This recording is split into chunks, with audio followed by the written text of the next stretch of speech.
This is the Hidden Killers podcast with Tony Brueski. Featuring author, psychologist, and daily contributor, Shavaun Scott. If we are asking people to say something if they see something, it usually requires us to do something once that takes place and not just be words. Mm-hmm. But what seems to have happened in the Maine mass shooting that we just witnessed this last week, it was exactly that. Many people had been warned. Many people have records, medical records of the mental problems that Robert Card had, the man that's alleged to have been the Maine mass shooter. This seems to be a problem, obviously, that goes even deeper than just Robert Card. Obviously, we're going to start looking into the areas of what caused him to do this and why would someone do that. And that's all well and good, but in the end, there's no real sense to any of those answers because it's the workings of a madman. I think some of the question in this one needs to start going back to us in society, and I don't know the answer to any of this, is are we the crazy ones for allowing these people to exist the way that they do when they had been institutionalized? Him for 2 months this summer, which was not that long ago. We're talking just a couple of months ago. Having access to high-powered weapons, making terroristic threats to a Army Reserve base. Those to me seem like see something, say something, and they did. And somehow he's out there and able to fester and do what he's going to do. How much of a failure is this on society's part that we really need to start looking at rather than just being victims of it? It is a massive failure. And this is one of my passions, having worked in the past with psychotic people, dangerous people who were having hallucinations, delusions, paranoid thinking, and had committed horrible, violent crimes. And when not psychotic, they were very normal people, because psychosis is indicative of a brain disease. And that's different from a psychopathic murderer, right? A psychotic person is driven by their brain that is malfunctioning. And so it's an illness. It's a biological illness. And people don't seem to have an understanding of that. And to spend 2 months in a psych hospital at this point, it's very rare to find a bed in a hospital for more than 3 days at this point. And so this shows this man was very ill. And so this is one that we could deconstruct and go back and who treated him? How was he treated? What was the discharge plan? What was the follow-up? We typically, if somebody gets in the hospital, which is rare, so many dangerous people are out there having these paranoid delusions and hallucinations, walking on the streets, living in homeless camps. We don't do anything until something really scary happens, typically. And then there's no aftercare that they're forced to participate in.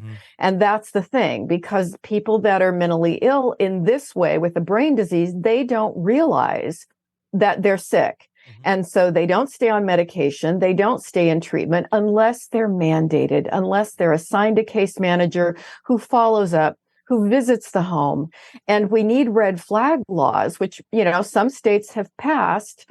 Maine was not one of them, so that if relatives or neighbors or somebody has a concern about someone's mental status, the police can go out, do a welfare check, and then confiscate the weapons if these concerns prove legitimate. So we have a massive social failure. There are states that are now trying to create laws that mandate people with dangerous psychotic tendencies into treatment, and that they would be assigned case management. They would be basically forced, I know this is controversial, but to take medication to calm down those psychotic symptoms so they don't harm themselves or other people. But this is, it's just a nightmare. And I see case after case locally and nationally when I follow the news of people who have murdered their children. People have done these horrendous things. And many times it's because they're psychotic. And if we did a better job of identifying psychosis, treating psychosis, following up on people after treatment, we would save so many lives. And 10 to 20% of these mass shootings are caused directly by someone's psychotic delusions. Now, the other percentage are psychopathic and they're not psychotic, and that's a different thing altogether.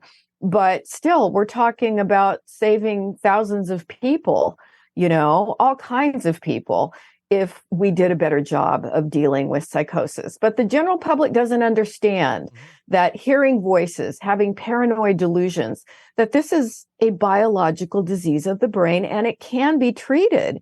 But we have to do a better job at coming together as a society and creating an avenue that pushes these folks into treatment, because very often they're released after a hospitalization into custody of their family.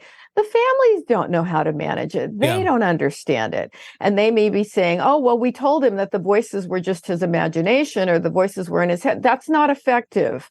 It doesn't work that way. And so, again, I wish we could do a better job of educating our legislators, because I think we often have people in government that create the laws and vote to pass the laws, but they don't understand the nature of severe chronic mental illness like this. And it's catastrophic. And then when we have ready access to weapons of war, as this man was a firearms instructor, Sure. It's miraculous that more people weren't killed. And, we just cross our fingers that he's captured before more people are killed. It's just a nightmare. Want to listen ad-free? Want advanced access to all of our interviews before anyone else? Become a True Crime Today Premium Plus subscriber on Apple Podcasts. You get every episode commercial-free, so you can binge on true crime until you can binge no more. Search True Crime Today Premium Plus on Apple Podcasts now, or go to our podcast page and sign up now. More of the Hidden Killers podcast next.